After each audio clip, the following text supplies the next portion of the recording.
ఎన్నో ధన్యకరమైన మాటలు వింటున్నాం. జ్ఞానం పరంగా వినడం కాదు, కానీ మనలో పశ్చాత్తాపాన్ని పుట్టిస్తున్నప్పుడు మనం ఒప్పుకోకపోతే మన బ్రతుకుల్ని చూస్తూ మనమే చీకట్లోనికి నడిపించుకున్న వారం అయిపోతాం. కాబట్టి సహోదరుడా, ఒక్కసారి ఆయన శరీరంలో చేతులు వేసే ముందే నీ గుండెల్లో ఉన్న భారాన్ని ఆయన సన్నిధిలో వదులుకుంటా.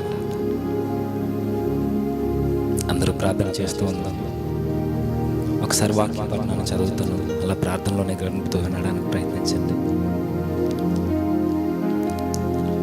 ఎవరో కళ్ళు తెరవద్దు.